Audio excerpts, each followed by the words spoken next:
Trevor Maddox looked at the canvas tool bag on the chair, soft and frayed at the handle, and laughed. A slide rule in there? We have software for all of that now. You can leave the antiques.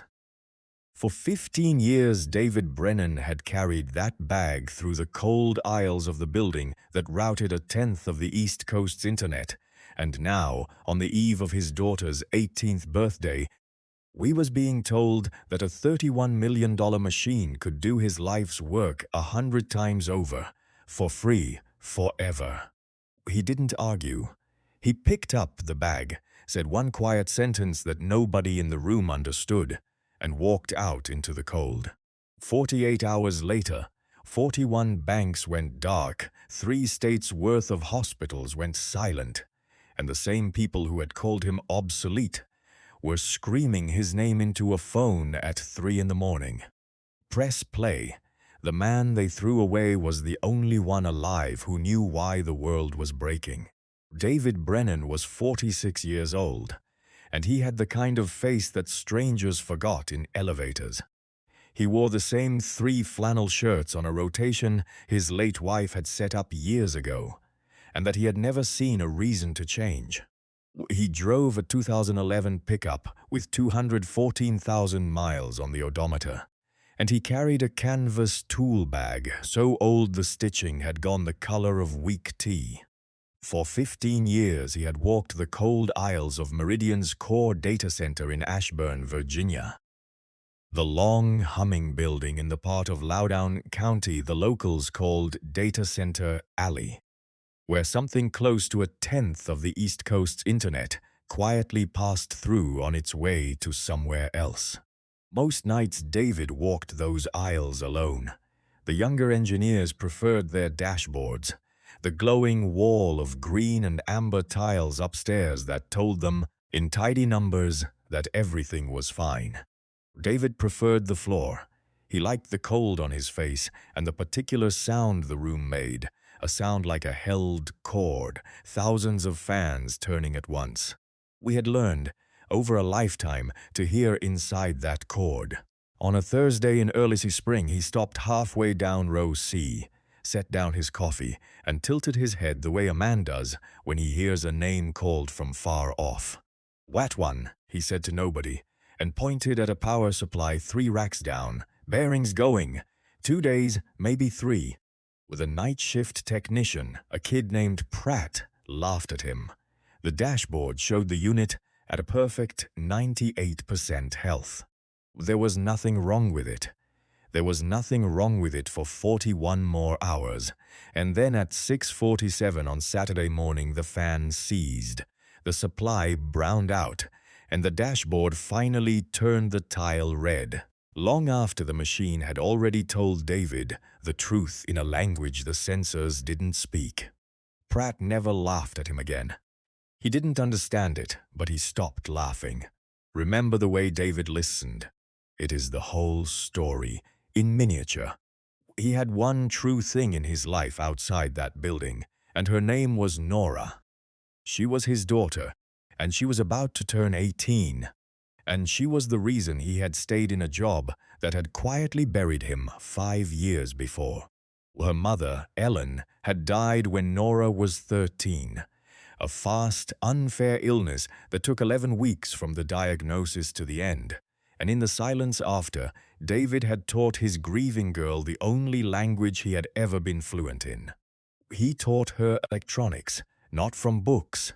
From a cardboard box of dead radios he bought for $4 at a church sale, the 2 of them at the workbench in the garage on Sunday afternoons, bringing dead things back to life. In the bottom of his canvas tool bag, wrapped in a square of chamois, David kept a small brass tuning capacitor. It came out of the first radio he and Nora ever fixed together. A 1948 cabinet set that had sat silent for 60 years until a 13-year-old girl with her mother's hands found the cold solder joint David's eyes had missed. He carried that little brass part everywhere. He never told anyone why. So that was David Brennan's world. A cold room he could hear into, a daughter he was raising alone, a flannel rotation, an old truck, and a brass part the size of a thumbnail that was worth more to him than anything in the building he protected. It was a small life, and it was an ordered one, and he had made his peace with being invisible inside it. Meridian Networks was not invisible. Meridian was a $33 billion artery. Founded in 2003, it had grown from a regional fiber outfit into one of the half-dozen companies that actually carried the modern world. The payments, the patient records, the air traffic backhaul, the boring infrastructure nobody thinks about until the day it isn't there. 3,142 people worked there. Almost none of them had ever met David, and almost all of them depended on the thing he tended in the dark. That spring, the company had a new chief executive, and her name was Vivian Stahl. She was 33 years old. She had not built Meridian. She had been installed at the top of it 8 months earlier by a board that wanted someone fluent in a future they could feel coming and didn't understand. Vivian was clever, and she was tired, and she was carrying the weight of a company she had inherited rather than earned, which is its own particular kind of pressure. She believed sincerely, not cynically, that the old way of running things was slow and human and breakable, and that the cure for breakable humans was an unbreakable machine. She was not a villain. She was a smart person who had decided to stop trusting the one thing she should have trusted, and that is a more dangerous thing to be. The machine had a name. It was called Argus, after the giant of the old stories who had 100 eyes and never closed all of them at once. Argus was an autonomous network operations platform, an artificial intelligence trained on 9 years of Meridian's own data. Every alert, every fix, every outage fed into a model that could now watch the entire backbone and act on it faster than any room full of engineers. Argus did not sleep. Argus did not take birthdays. Argus, the board had been told, could do the work of David Brennan 100 times over for a fraction of the cost and never once go home. The man who had sold them Argus was named Trevor Maddox. Maddox was the company's chief automation officer, a title that had not existed 2 years earlier and had been created the week he arrived. He was 40, lean, certain, and he spoke about human beings the way an exterminator speaks about a nest. To Maddox, people were not colleagues. People were latency. People were error rates. People were the soft, slow, expensive part of the system that the future would route around. We had a slide he liked to show the board, a single line of text in white on black. Humans are the bug, not the feature. He thought it was funny. He thought a great many cruel things were funny, as long as he was the one saying them. It was Maddox who drew up the list of who Argus would replace. And it was Maddox who put David Brennan's name at the top of it, beside a single dismissive note. Legacy maintenance. Low value, redundant. He had no idea what he had just written. They let David go on a Tuesday. It was by an accident of scheduling that no one bothered to check the day before Nora's 18th birthday. Vivian Stahl did it herself, which she told herself was a kindness. A leader does the hard things in person, and which David would later understand was also a way of being watched doing the modern thing by the man who had taught her to do it. Maddox sat in the corner of the glass office with his ankle on his knee, while Vivian read from a printed page about transitions and efficiencies and the difficult realities of a changing industry. David listened the way he listened to everything. He didn't interrupt. He waited until he finished the page. 15 years, she said, when the page was done, and to her credit, she did look at him when she said it. I want you to know this isn't personal. The system can do what you do, David. It just can. I know it can do what I do, David said. That was never the part I was worried about. Maddox uncrossed his ankle and leaned in because he could not help himself. He had seen the tool bag on the chair beside David, the soft, old canvas thing with the frayed handle, and it offended him the way a horse-drawn cart offends a man in a hurry. "What's in the bag, Mr. Brennan?" he asked, smiling. "A slide rule? You know we have software for all of that now. You can leave the antiques." David picked up the bag and stood.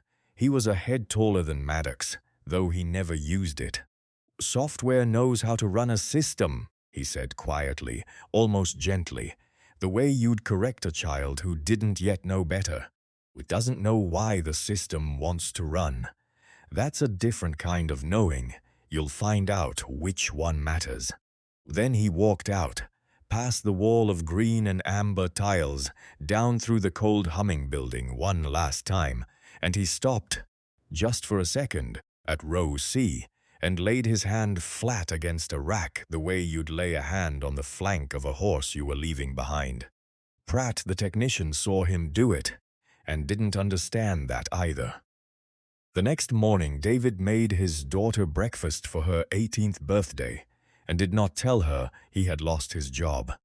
He would tell her. But not on her birthday, and not before he had figured out how to say it without the fear showing. So instead, he did what they always did when the world got heavy.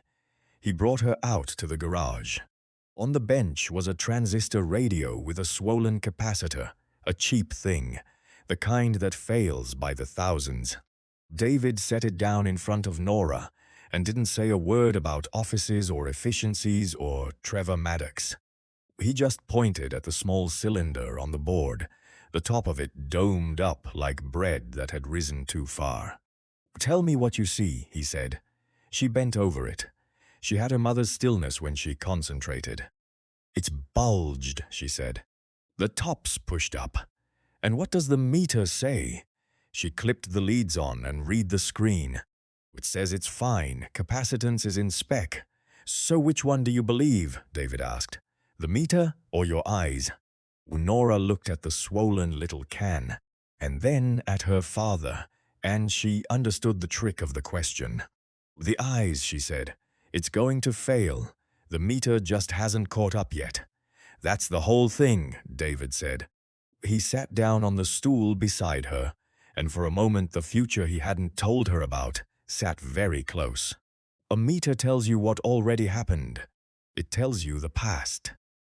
But that, he touched the domed top of the capacitor with one calloused finger, that tells you what's about to happen. That's the part no machine has yet. A machine can read every number in the world and still not see the bread rising. You have to know what a thing looks like just before it breaks. Nobody can teach you that with data.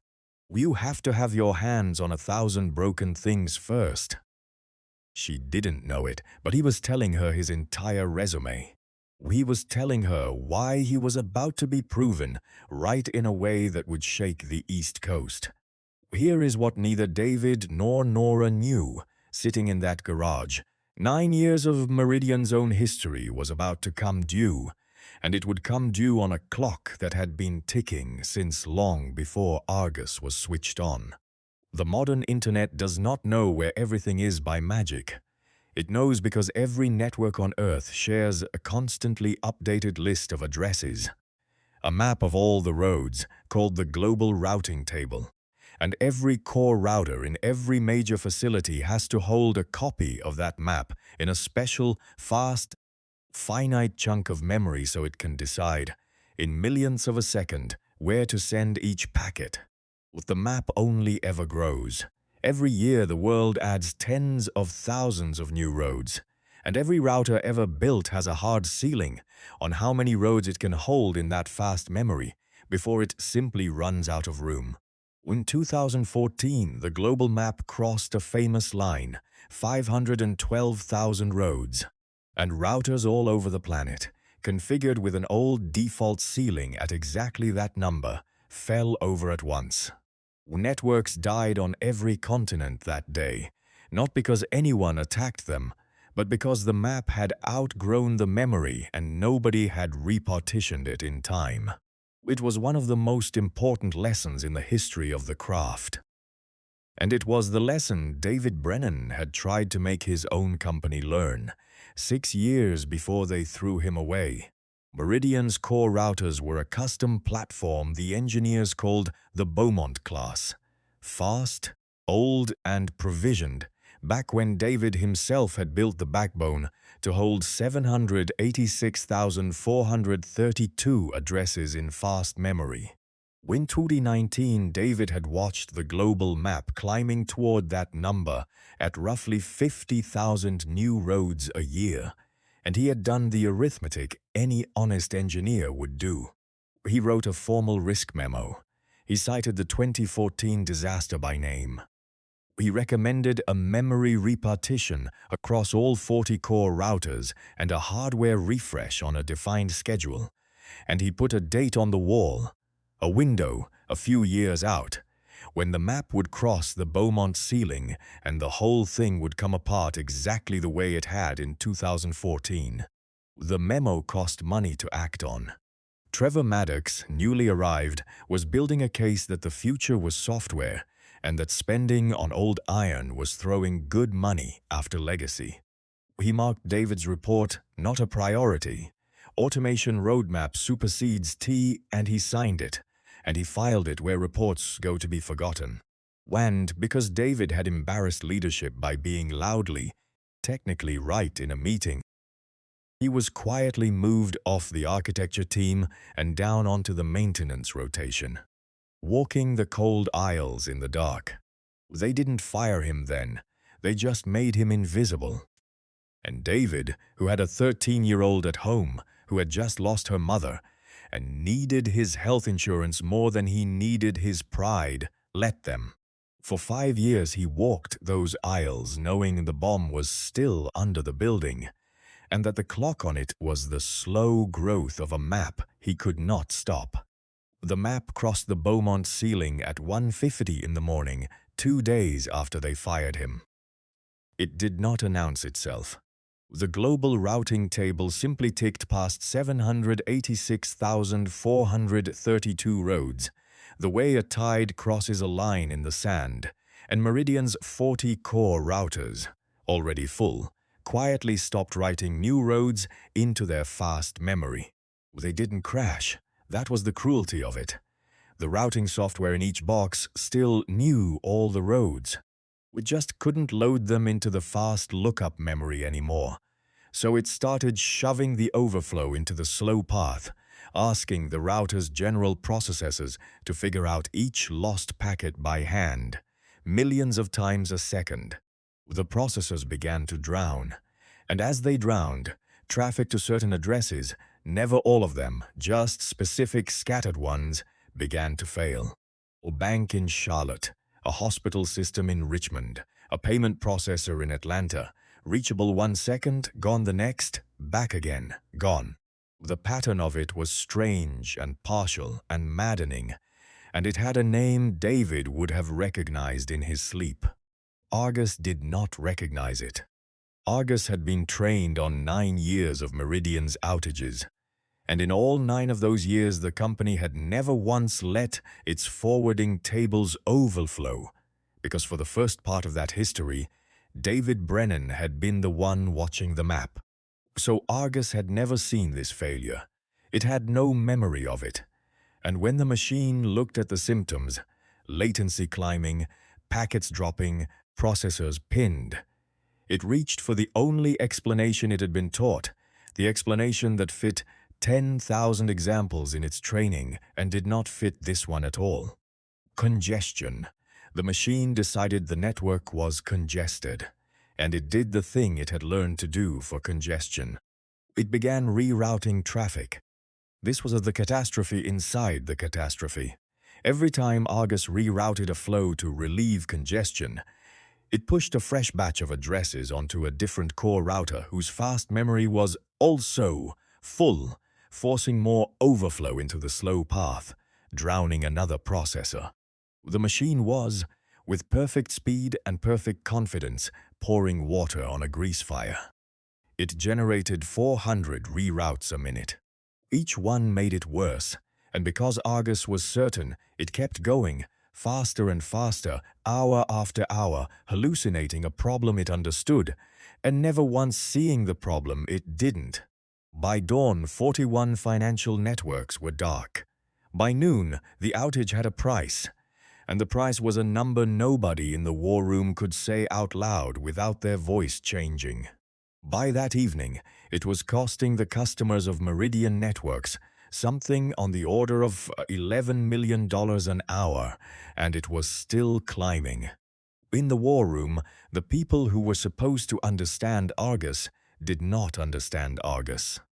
They were young, and they were good, and they had been hired to supervise a machine that was never supposed to need supervising.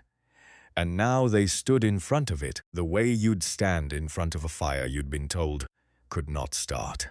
One of them, a sharp 26-year-old named Devlin, kept asking the model to explain its reasoning and kept getting back the same confident sentence. Traffic anomaly detected, congestion mitigation in progress, 91% confidence. The number never moved. The machine was certain. And the certainty was the worst part of it, because there was nothing inside a certainty to argue with. You cannot reason with a thing that has already decided. Around 9 that morning, a children's hospital in Richmond lost its link to the lab system that confirmed blood bank matches. For 38 minutes, the staff there ran on paper and telephones, and the held breath of people doing by hand a thing that 11 figures of infrastructure was supposed to make invisible. Nobody in the glass room knew the charge nurse's name. That is the thing about an artery. You only learn what it carries on the day it stops carrying it. When Devlin finally said carefully that maybe they ought to bring in one of the engineers who'd actually built the old cores, Maddox shut it down without looking up. We are not going to unlearn 9 years of progress because the system did something we didn't predict, he said. Handling what we didn't predict is the entire point of the model. Let it work. And the model worked, 400 wrong answers a minute, for 9 more hours. And in the glass war room on the 4th floor, Trevor Maddox stood in front of the wall of red tiles and told everyone with total conviction that the machine was working correctly, and the fault lay in the legacy hardware and the human operators who didn't trust the automation enough to let it finish. He never stopped saying it. Write that down. He never, not once, all the way to the end, admitted that the thing he had built had been the one pouring the water on the fire. It was an old man who said the name first. His name was Ed Hollis, and he was the overnight facilities lead, 61 years old, 22 years in the building, and he had been in the room in 2013 when a younger David Brennan first lit up the Beaumont cores with his own hands. Hollis had kept his head down for 5 years the way you keep your head down around a good man who's been wronged because he didn't have the standing to fight it and didn't have the heart to pretend it hadn't happened. Watched Argus reroute the network into the ground for 19 hours. He listened to Maddox blame the hardware, and somewhere around 3 in the morning, Ed Hollis decided he was too old to keep his mouth shut. It's not congestion, he said, into a lull. The room turned to look at the old man by the coffee. I've seen this before. The cores can't hold the table. It's the memory. It's exactly the thing. He stopped and started again, because the next part mattered. There was a report, years ago. A man named Brennan wrote a report that said this exact thing would happen on this exact week, near enough. He drew it on a whiteboard. I was there. He looked at Vivian Stahl. You fired him Tuesday. Maddox laughed. He actually laughed. We're not going to take network architecture advice from a janitor's ghost story, he said. The system is functioning as designed. Vivian Stahl looked at the wall of red. She had been awake for 31 hours. She thought about the man in the flannel shirt who had told her, quietly, that the question was never whether the machine could do what he did. She did the bravest thing a person who has been wrong can do, which is to stop being wrong out loud in front of the man who taught her the mistake. "Pull the report," she said. It took 11 minutes to find it in the archive. They put it up on the big screen. David's risk memo from 2019, the math, the citation of the 2014 disaster, the date drawn on the wall that was, give or take a few days, the very week they were living through.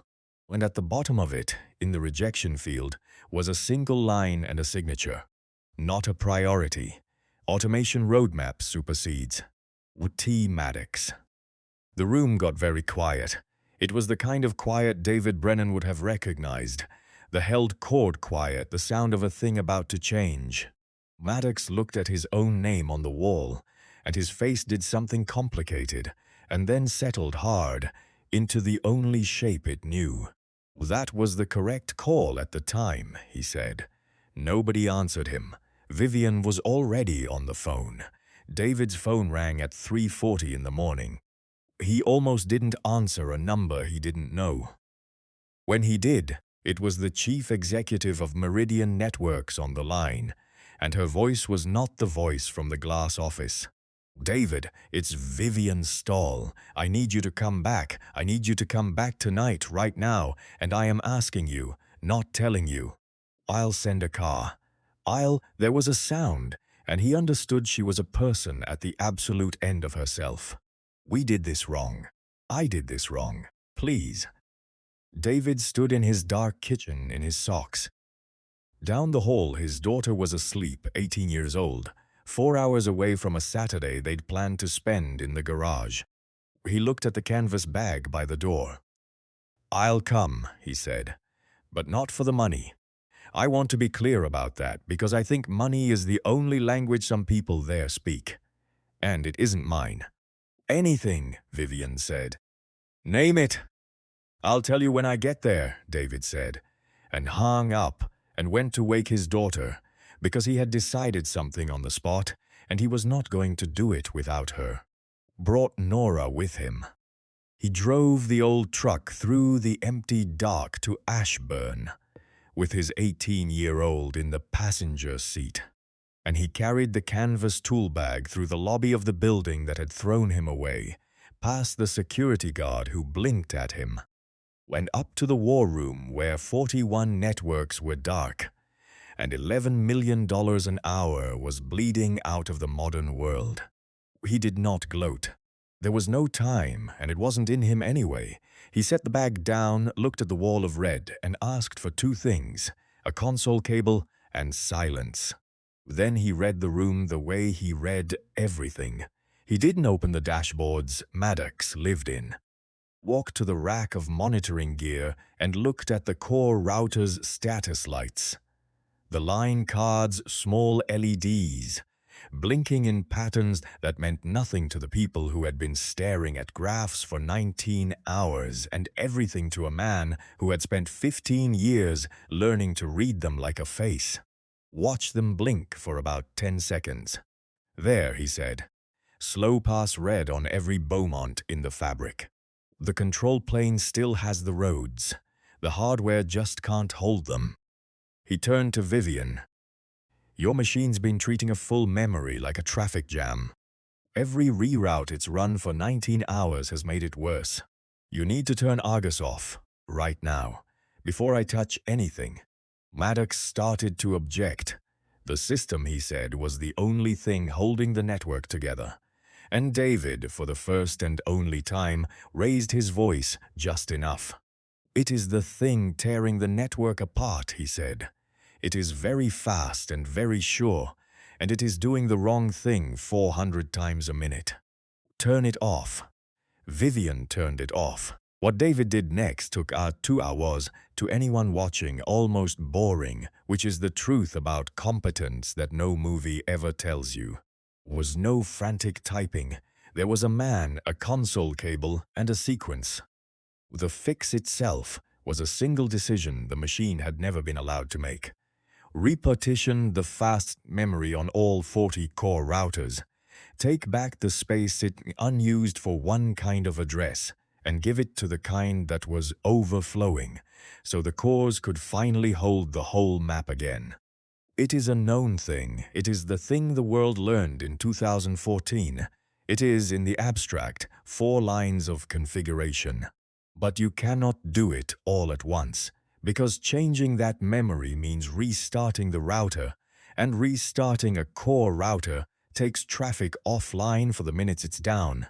And if you restart the wrong ones at the wrong time, you black hole the very networks you're trying to save. The whole art of it, the part Argus could never do, the part that was judgment and not just knowledge, was the order. Which core to take down first, how to drain its traffic onto its neighbors, how long to wait, how to bring it back, verify the map was whole again, and only then move to the next, around the ring 40 times without ever once dropping the world. David did them one at a time. He kept Nora beside him, and as he worked he narrated it to her under his breath, the way he'd narrated 1,000 dead radios, because teaching was how he thought. Drain this one, watch the neighbor pick it up. Now down, now wait. You always wait, the impatient ones black hole the whole table. Now up. Now the lights. And the line card LEDs, one router at a time, went from the angry blink of a full table to the steady, even rhythm of a machine holding the whole world in its memory again. After each core came back, he made himself wait the full 90 seconds it took for the routing to settle and the fast memory to finish reloading the entire map. And he checked it by hand, not the dashboard, the router itself, asking the box directly how many roads it was now holding, and watching the number climb past 786,000 and keep going, with room to spare this time. Only then did he move to the next one. Argus would have done all 40 in seconds and black-holed half the country doing it. David did it in minutes and dropped nothing. The difference between those 2 sentences is the whole difference between knowing a number and knowing what a number is for. At 5:51 in the morning, David repartitioned the 40th and last core. There was a moment. The held cord quiet again, a whole room of exhausted people not breathing, and then the wall of tiles began to turn, not all at once but in a wave, red to amber to green, the way dawn comes up over a field. And the bank in Charlotte came back, and the hospital in Richmond came back, and the modern world stitched itself shut. Nobody cheered. They were too tired, and it was too big. Somebody started crying quietly. Ed Hollis put his hand over his mouth. David Brennan unclipped the console cable, wound it into a loop, and put it in his canvas bag next to a small brass capacitor wrapped in chamois. Then he turned to the chief executive of Meridian Networks, who was looking at him the way you look at a person you have badly misjudged, and he told her what he wanted. "You asked me to name it," he said. "Here it is. I don't want my old job, and I don't want a check. I want a chair in the room where decisions like the one that fired me get made. Not as a janitor, not as a ghost. As the person who asks one question before you switch on the next machine that promises to make people redundant. What does this thing not know it doesn't know? Because that's the question that just cost you $100 million. And there isn't a model on Earth that can ask it for you." He looked over at his daughter, who was watching the lights come up green with her mother's stillness on her face.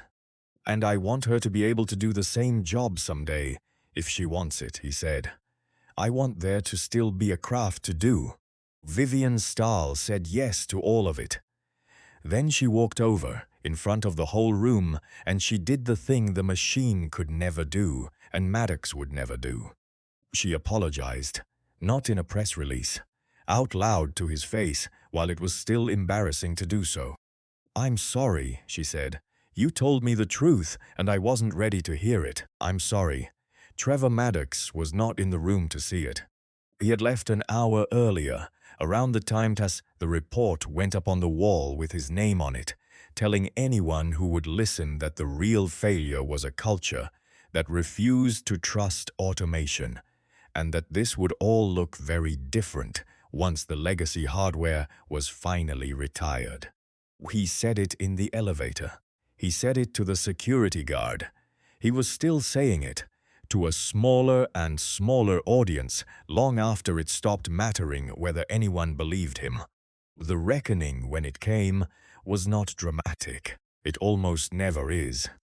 There was an internal review and then an external one because the customers whose payments and patient records had gone dark for 20 hours wanted to know why. And the answer was a document with a date in 2019 and a signature at the bottom. Maddox was not fired in front of a cheering crowd. He resigned on a Tuesday of his own, in a 2-line email citing strategic differences. The board declined to renew the consulting contracts that had made him rich. 2 of the company's largest clients, reading the review, moved their business to a competitor whose core routers had been refreshed on schedule by engineers who were still employed. The thing that ended Trevor Maddox was not anybody's revenge. It was simply the long, quiet arrival of consequences he had signed his own name to, and never once turned around to look at. David didn't follow any of it. He had a network to repair properly, this time with budget, and a daughter to get to school, and on the weekends, a workbench. 18 months later, Meridian Networks ran differently, and you could not have pointed to a single dramatic moment when it changed. It was 1,000 small things.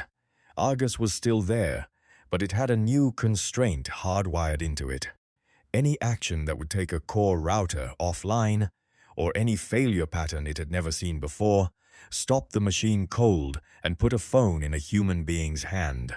On the wall of the operations center beneath the tiles, someone had stenciled a line that the newer engineers assumed was an old industry proverb, and that the older ones knew was a direct quote. Data is what already happened. Intuition is what's about to.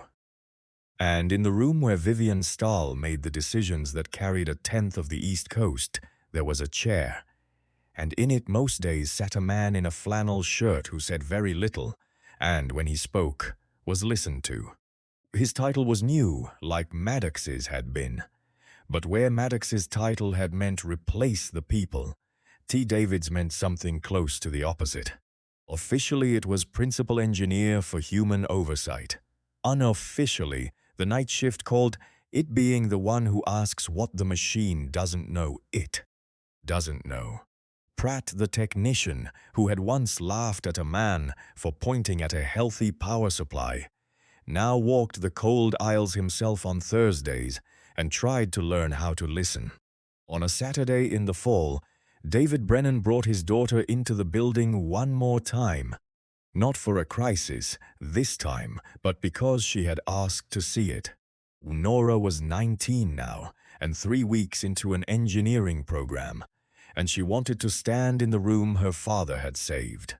He walked her down the long humming aisle, past row C, and she stopped at a rack the way she'd seen him do it once, and she tilted her head, and she listened. "That fan," she said after a moment, pointing, "it's not right. It's a little rough." David looked at the dashboard. The tile was green, 97% health, nothing wrong with it at all. He smiled, and he reached into the canvas bag, and he took out a small brass capacitor wrapped in a square of worn chamois. The part out of the first dead thing the two of them had ever brought back to life, and he pressed it into his daughter's hand. The way you hand someone something you've been air-carrying for them their whole life without telling them. 2 days, he said. Maybe 3. Now you know how to hear it. The fan failed on Monday. I wrote this story because I keep meeting the David Brennans of the world, and I keep watching them be told they're obsolete by people who have never once put their hands inside a broken thing. I don't believe the lesson here is that machines are bad. They aren't, and David never says they are. The lesson is narrower and harder, that there's a kind of knowing that only comes from having been wrong 1,000 times with your own hands, and that you cannot buy it, automate it, or fire it without one day needing it back. We are about to spend a generation deciding which human things are worth keeping. I hope we remember to ask the quiet people in the flannel shirts before we decide. Disclaimer: this is a fictional dramatization written to explore a human truth about expertise, dignity, and the limits of automation. Meridian Networks, Argus, and all characters and events are invented. Any resemblance to real people, companies, or incidents is entirely coincidental.